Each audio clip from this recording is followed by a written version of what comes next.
Welcome back. Okay, so now we're going to deal with the synthesis of aspirin, and I sent you some information through about it, talking about the amount that potentially we could have made, and what I'm going to do is go through those calculations first with you, and then after we've gone through those calculations I'll do again what I did with the caffeine, and we'll have a look at the method, looking at why we did certain parts of that method, any problems that were associated with that method, and of course then what kind of improvements could we make on this.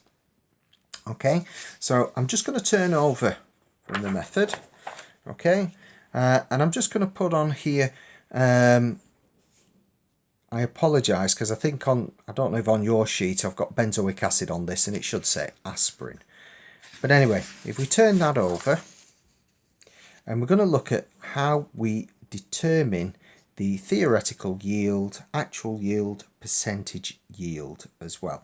And of course we've got the full equation here at the top.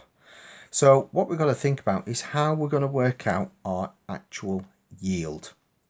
Okay. Now the way we need to start this is thinking about, well, what are we starting with? We're starting with salicylic acid.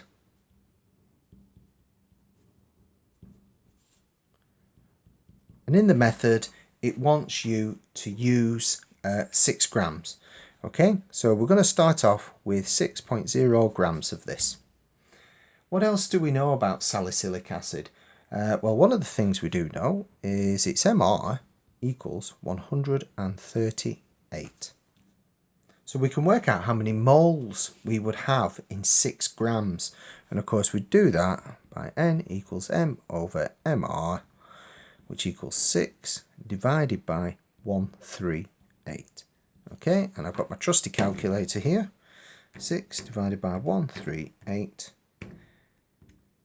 equals 0.043. I'll just round it up, 435. Okay, and we'll come back to that in a minute. Now, when we look at this equation, so if we look here, there's no numbers in front of them, but that means if there's no number there, that means we've got one of them, we've got one of them, one of them, and one of them.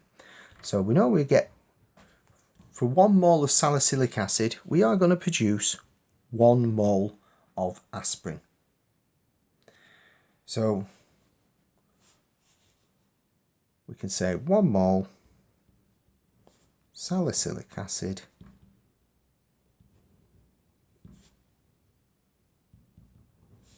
gives 1 mole of aspirin, and therefore then 0.0435 moles, I'll just call it SA, gives 0.0435 moles of aspirin. Are we okay with that so far? So we know that. What else do we know about aspirin? Okay, so this is the theoretical yield, how much we should make. What we've got to do is rearrange the equation. So if we have N equals M over MR, we also know that aspirin, MR equals 180. Okay, so then we can rearrange this equation. M equals N times MR, which equals 0.0435 times that by 180. And I've still got it here on my calculator. So if I do times that now by 180, that equals 7.826. So I'll round that up to 2 decimal places. So that's 7.83 grams.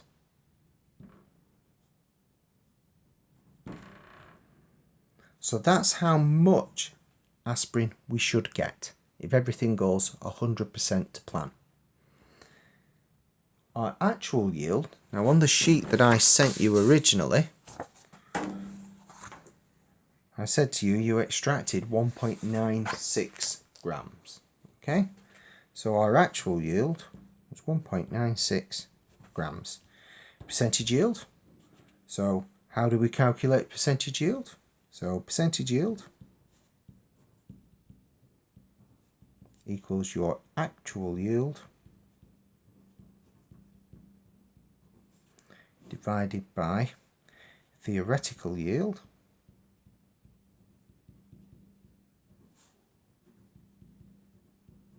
multiplied by 100. Okay, so that would be 1.96 divided by 7.83. Okay, so, and of course times that by 100. So do 1.96 divided by the previous answer equals that, times that by 100, 25.04%.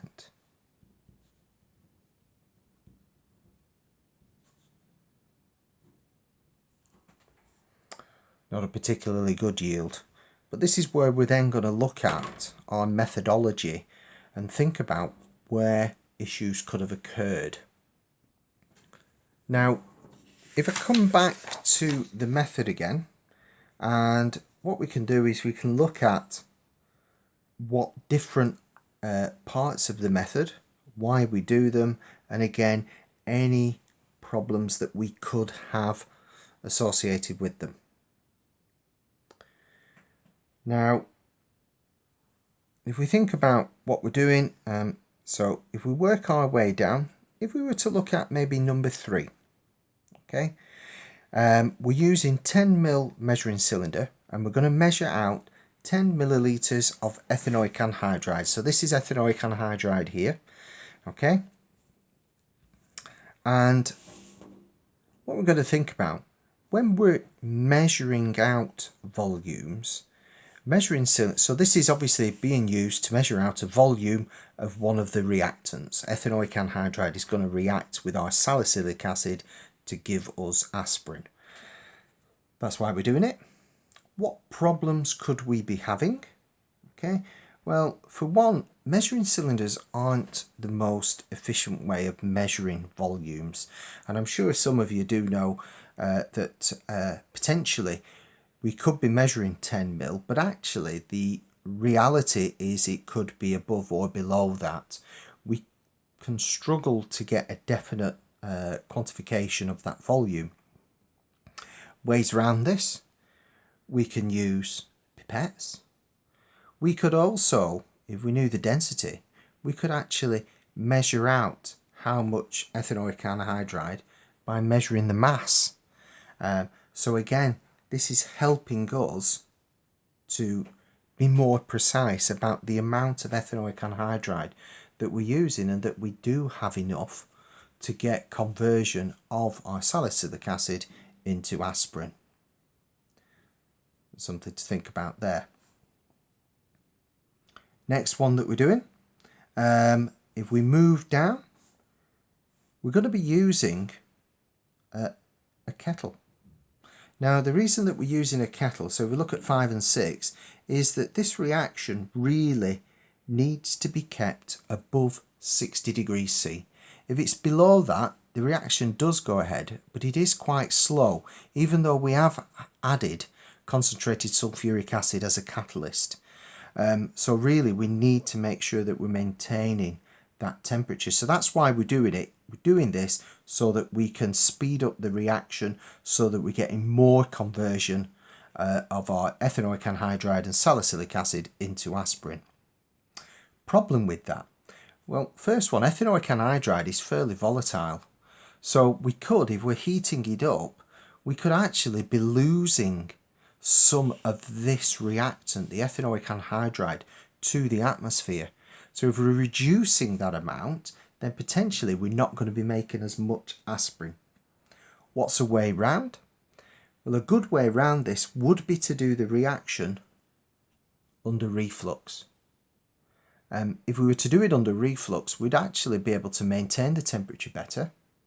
We're not using boiling water. We could use a water bath.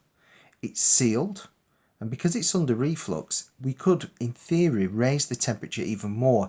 I mean, part of the reason that we kept it 65 is to reduce the amount of ethanoic anhydride that we're going to lose. So again, that's going to help. So we would be keeping all of this in. It's almost an enclosed atmosphere in there. We're keeping all the reactants together. We can increase the temperature. We can drive the reaction even more, potentially creating more of our aspirin. Let's move down. So filtering off the aspirin under reduced pressure. Again, part of what we're wanting to do there is that we're going to be doing this to, we want to get the crystals of aspirin. Aspirin isn't particularly soluble in water. And when we're going to be doing that, we've got to make sure, because we've added previously 75 ml of distilled water into it, we're wanting to shock the crystals out of solution. We're using an ice bath to get it even more, and then we're filtering it off using Buchner filtration. That's the reduced pressure. Again, we're doing that obviously so that we can extract the crystals. There may still be some crystals in solution because it does have a small amount of solubility in there. But another one is we could have impurities as well. We could have impurities in there that could be with the crystals, and of course this isn't just about affecting the yield. This could also affect the quality of the crystals that we are producing. So a way that we could improve that is maybe the crystals that we produce, we then do a recrystallization. We would add those crystals maybe into water again, clean distilled water, heat that up till the crystals dissolve, and then we cool it down and we filter it again. That could impact then on our yield, but it could improve the actual purity of our crystals. So it's something there to think about. So moving on, atom economy. Now, atom economy, this is basically the calculation, as you should have seen on the PowerPoints. It's the mass of the desired product divided by the total mass of the reactants. And because we're using 1 mole of each one, the MR is actually the same as the mass. So aspirin, as we said previously, has an MR of 180. We also know that salicylic acid, that's one of our reactants, has an MR of 138. So that's our salicylic acid. And in fact, let me just put there, that's our aspirin. And 102, that is our ethanoic anhydride. I'll just put it as EA. So it'd be 180 divided by, if you add those two together, 240 times 100 is 75%. So that is our atom economy. And that is on about how much of the atoms from our starting materials are converted into the product that we desire. So we said the desired product. So 75% of the atoms within these two molecules become our aspirin. Now, when we're looking at improvements as well, as it's asking, we can also think about other types of synthetic routes.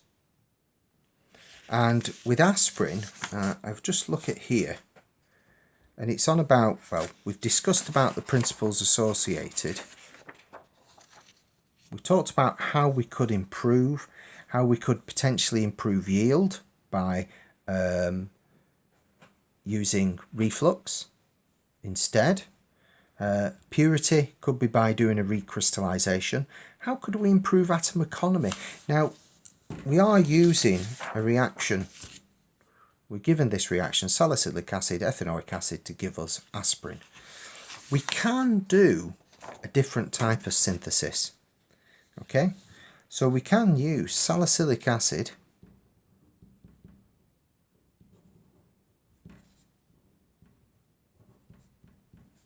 plus an acid chloride. It is still going to give us aspirin.